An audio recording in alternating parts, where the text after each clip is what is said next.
श्रेणी ए, श्रेणी बी, श्रेणी सी, श्रेणी डी। श्रेणी ए में जो लगी हुई आग होती है वो आग किससे लगती है और किससे बुझाया जाता है, ठीक है ना। तो श्रेणी ए में जो आग लगा जाता है वो लकड़ी से या कागज से आग लगती है। किससे? लकड़ी या कागज से लगी हुई आग को हम किससे बुझा सकते हैं? पानी से बुझा सकते हैं। किससे बुझा सकते हैं? पानी से बुझा सकते हैं। लकड़ी या आग से लगे हुए कागज को, लकड़ी या कागज से लगे आग को पानी से बुझा सकते हैं। श्रेणी बी कहता है कि ज्वलनशील द्रव से लगी आग। ज्वलनशील द्रव का मतलब लिक्विड का टाइप का था, जो जलन वाला पदार्थ है। अगर उससे आग लगता है तो उससे किससे बुझा सकते हैं? या तो आप सूखी रेत से बुझा सकते हैं। सूखी रेत का मतलब समझते हैं ना, बालू से बुझा सकते हैं। किससे बुझा सकते हैं? बालू से, सूखी रेत से, बालू से, या शुष्क डाइऑक्साइड से, या शुष्क डाइऑक्साइड जैसे कार्बन डाइऑक्साइड से छुड़ा सकते हैं। श्रेणी सी गैस से लगी हुई आग को, गैस से लगी हुई आग को किससे बुझा सकते हैं? कार्बन डाइऑक्साइड से। कार्बन डाइऑक्साइड से। कार्बन डाइऑक्साइड क्या करता है कि जब आग लगता है, मानिए कि इस क्षेत्र पर आग लग गया, क्या लग गया? आग लग गया। तो आग लगने में अगर हम पानी का प्रेशर इस पर देते हैं तो पानी का प्रेशर देंगे तो क्या होगा? ऑक्सीजन क्या होगा? इसकी आपूर्ति मिलेगी। और यहाँ क्या होगा? आग और तेज लहरें। इसलिए क्या करते हैं कि कार्बन डाइऑक्साइड छोटा सिलेंडर होता है, इसलिए नहीं वाला, इसको देखिए, इसको देखना है, इसको कहते हैं कार्बन डाइऑक्साइड में भरा रहता है, ठीक ना।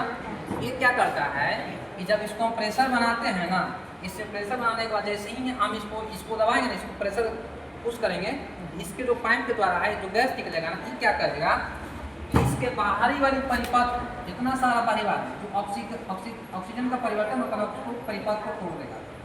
ऑक्सीजन की परिपथ को क्या करेगा? तोड़ देगा। इससे क्या होगा कि जब ऑक्सीजन उससे मिलेगा नहीं तो आग आगे की ओर बढ़ेगा नहीं। जब आग बढ़ेगा नहीं तो फिर क्या होगा? यहीं पर स्थिति हो जाएगा और प्रेशर जैसे जैसे इसका गैस का प्रेशर बनाते हुए धीरे धीरे क्या हो जाएगा? आग टूटते जाएगा, ठीक ना। तो श्रेणी सी में जो श्रेणी सी के द्वारा जो लगी आग होती है उसके किसके द्वारा बुझाते हैं? कार्बन डाइऑक्साइड के द्वारा बुझाया जाता है। किसके द्वारा? Carbon dioxide. श्रेणी डी क्या होता है? तो श्रेणी डी जो होता है वो धात्विक वस्तुओं से इलेक्ट्रिसिटी वायर, धात्विक वस्तुओं से इलेक्ट्रिसिटी वायर में जो आग लगती है उससे किससे बुझा सकते हैं? इसको भी कार्बन डाइऑक्साइड से बुझा सकते हैं, या कार्बन टेट्राक्लोराइड से थोड़ा बुझा सकते हैं, या किसी ऐसे परिपाक जो विद्युत का संचालक है, जो विद्युत का संचालक है। चालक मतलब तो क्या होता है? प्लास्टिक भी है तो प्लास्टिक से बुझाएंगे नहीं, प्लास्टिक से नहीं बुझाते क्योंकि वह क्या और जलाएगा। तो ऐसा जिससे वह आग बुझ सकती है, ठीक है ना, आग को बुझ सकती है। तो उसमें हम कार्बन डाइऑक्साइड का प्रयोग कर सकते हैं। कोई दिक्कत इसमें? आग को कितने भागों में बांटा गया? 4 भाग। कितने भागों में? 4 भागों में। कौन कौन? श्रेणी ए, श्रेणी बी, श्रेणी सी, श्रेणी डी। श्रेणी ए में किस आग को रखा गया? लकड़ी और कागज को। श्रेणी ए में किसके द्वारा रखा गया? लकड़ी और कागज। लकड़ी और कागज।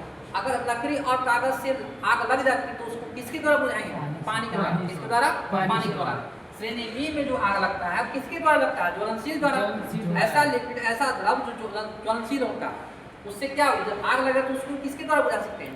सूखी रेत यानी बालू जिसको कर सकते हैं। किसके द्वारा? बालू के द्वारा।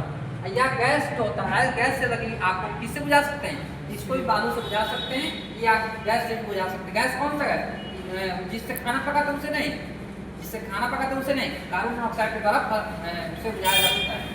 श्रेणी डी जो होता है वो किसमें होता है? धात्विक वस्तुओं द्वारा विद्युत इलेक्ट्रिसिटी में लगी आग को क्या कहते हैं? श्रेणी डी को रखा गया। किसमें रखा गया? श्रेणी डी में रखा गया। इसको किसके द्वारा बुझा सकते हैं? इसको कार्बन डाइऑक्साइड द्वारा, कार्बन टेट्राक्लोराइड द्वारा, कार्बन टेट्राक्लोराइड द्वारा इसको बुझाया जा सकता है। कोई दिक्कत इसमें नहीं, कोई परेशानी? ठीक है, चलिए बता दीजिए। यूरो, आई से इंडियन, आई से इंडियन, इससे standard, euro of Indian standard, euro Indian, इसका होगा बीआईएस का, इसका होगा बीआईएस का, euro of Indian standard. ISO international standard order, international standard order, international standard क्या हो जाएगा? ऑर्डर, ठीक ना। किसका? ISO का। किसका होगा? ISO का। ISO क्या होता है? आई से इंटरनेशनल, आई से इंटरनेशनल, आई से इंटरनेशनल, ए से क्या होगा? ए से स्टैंडर्ड, एस से स्टैंडर्ड, ओ से ऑर्डर, ओ से ऑर्डर। ISI का फुल क्या होता है? आई से इंडियन, आई से इंडियन, आई से इंडियन, ए से स्टैंडर्ड, ए से स्टैंडर्ड, आई से इंस्टीट्यूशन, आई से इंस्टीट्यूशन, आई से इंस्टीट्यूशन। ए से क्या होता है? Asian standard association, Asian standard association, Asian standard association. किस आइएगा? बी से क्या होता है? ब्यूरो, बी से मीडिया, ए से अटेंडर, बी से ब्यूरो, ई से इंडियन, ए से attender, bureau of Indian attender, bureau of Indian attender. I से इंटरनेशनल, आई से इंटरनेशनल, ए से अटेंडर, ए से अटेंडर, ओ से ऑर्डर, ओ से order, international attender order, international attender order. ISO का फॉर्म क्या होगा? International attender order. आई का क्या होगा? आई से इंडियन, आई से इंडियन, ए से अटेंडर, ए से अटेंडर, आई से इंस्टीट्यूशन, आई से इंस्टीट्यूशन, आई से इंस्टीट्यूशन। ए से क्या होगा? ए से एशियन, ए से एशियन, ए से अटेंडर, ए से स्टैंडर्ड, ए से एसोसिएशन, ए से एसोसिएशन। कोई दिक्कत इसमें? चलिए फिर से रिपीट किया। BIS का फुल फॉर्म क्या होता है? BIS का full form bureau of Indian standard, bureau of Indian standard, bureau of Indian standard. ISO का international standard order, international standard order. ISI Indian standard institution, Indian order, Indian standard institution. ASA का Asian standard association, Asian standard association. कोई दिक्कत इसमें? इसका last ही समझिएगा, हम बताए थे इसके पहले। इसको क्या कहते हैं? ऐसे ऐसे रहता तो इसको कहते हैं अर्थ। क्या कहते हैं इसको? अर्थ। क्या कहेंगे? अर्थ। क्या कहेंगे? अर्थ। इसको क्या कहते हैं हम? इसको कहते हैं फ्यूज। क्या कहते हैं? फ्यूज। क्या कहते हैं? फ्यूज। क्या कहते हैं? फ्यूज। क्या कहते हैं?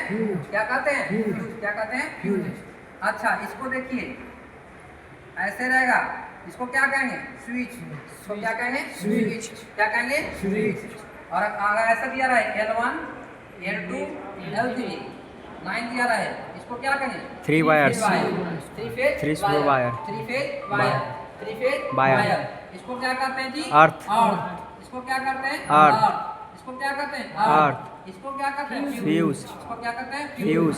इसको क्या कहते हैं? 3 फेज वायर, इसको कहते हैं 3 फेज वायर, क्या कहते हैं? 3 फेज वायर, क्या कहेंगे? 3 फेज, इसको क्या कहेंगे? स्विच। क्या कहेंगे? स्विच। क्या कहेंगे? स्विच। कोई दिक्कत? बात समझ आ गई? देखिए स्विच में ऐसा रहता है ना, ऊपर ऐसा पॉइंट रहता है, एक पॉइंट यहाँ रहता है, एक पॉइंट यहाँ रहता है, पता नहीं अप डाउन होता है ना। ठीक, जब यहाँ से ऑन करते हैं तो यहाँ संपर्क होता है, जब यहाँ संपर्क होता है यहाँ से यहाँ परवाह करेगा, तो ऑफ करेंगे क्या होगा? यहाँ से परिपथ टूटेगा, परिपथ टूटेगा तो करंट परवाह नहीं करेगा, जब करंट परवाह नहीं करेगा तो क्या होगा? डैमेज हो जाएगा, यानी कोई कार्य नहीं करेगा। बात समझ आ गई? कोई दिक्कत इसमें? बात समझ आ गया ना? कोई दिक्कत? फिर से इसको क्या कहते हैं? इसको क्या कहते हैं? इसको क्या कहते हैं? इसको क्या कहते हैं? इसको क्या कहते हैं? इसको क्या कहते हैं? कोई दिक्कत इसमें? ठीक है, चलिए सॉरी।